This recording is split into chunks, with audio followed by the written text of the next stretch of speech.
নমস্কার শিক্ষার্থী বন্ধুরা, আজকে দশম শ্রেণীর পাশের দিকে 19 থেকে একটি অঙ্ক, গুরুত্বপূর্ণ অঙ্ক, যেটা সেকেন্ড টেস্টের জন্য আসার চান্স আছে। দেখো অঙ্কটা করে দিচ্ছি। 4.2 সেমি দৈর্ঘ্যের ব্যাসার্ধের একটি নিরেট গোলক পিটিয়ে 2.8 সেমি দৈর্ঘ্যের ব্যাসের একটি নিরেট লম্ববৃত্তাকার দণ্ড তৈরি করা হলো। দণ্ডটির দৈর্ঘ্য কত? ঠিক আছে, তাহলে প্রথমে কাজ হচ্ছে ওই নিরেট গোলকটির আমরা আয়তন বের করব। লিখি নিরেট গোলকের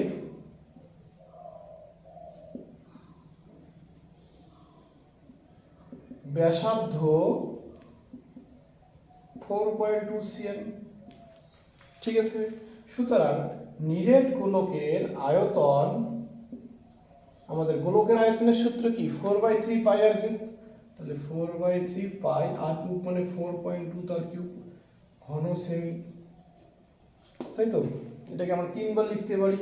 তাহলে 4/3 পাই ইন্টু 4.2 আর একবার 4.2 ঘন সেমি। বোঝা গেছে? এবার লম্ববৃত্তাকার দণ্ডটির ব্যাস দেওয়া আছে, এটাকে ব্যাসার্ধ বানাইতে হবে। ঠিক আছে, তার আগে উচ্চতাটাকে ধরে নেব। তাহলে মনে করি বা ধরি লম্ব বৃত্তাকার দণ্ডটির উচ্চতা HCM বা সেমি। বুঝা গেল? এবার লম্ব বৃত্তাকার দণ্ডটির ব্যাসার্ধ দেখো এখানে ব্যাস বলা আছে 2.8, তার মানে অর্ধেক হবে। তাহলে 2.8/2 মানে 1.4 cm।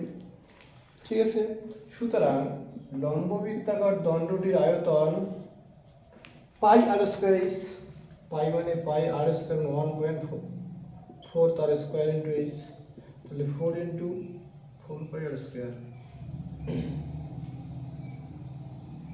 পাই আর স্কয়ার ইস, তাহলে pi into 1.4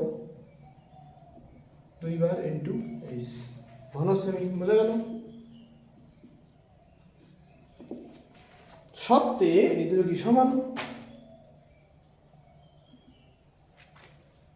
pi into 1.4 into 1.4 into H সমান সমান 4/3 পাই 4.2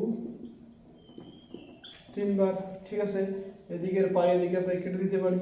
তাহলে এইচ সমান সমান 4/3 গুণন 4.2 মানে 42/10 লিখতে পারি। তারপর 42 কত 10, আবার 42/10 গুণন এখানে কি 14/10 উল্টে গেলে কি 10/14, 10/14 10/14। ঠিক আছে, 10 কাটা 10 কাটা 3 14 42 3, আবার 3 14 42 3, 3 3 কাটা। ঠিক আছে, তাহলে উপরে থাকলো কত 3 4 12 আর 42 গুণ করো, 2 2 4 4 2 8 এক করে কাটা 2 কে 2 4 কে 4 8 8 2 0 1 504। তাহলে 504/10 মানে 50.4 cm। বুঝা গেল? তাহলে লম্ব বৃত্তাকার দণ্ডটির উচ্চতা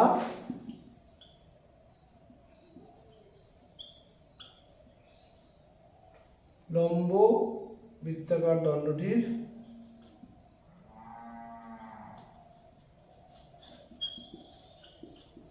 উচ্চতা। ঠিক আছে, বোঝা গেছে সবার? ধন্যবাদ।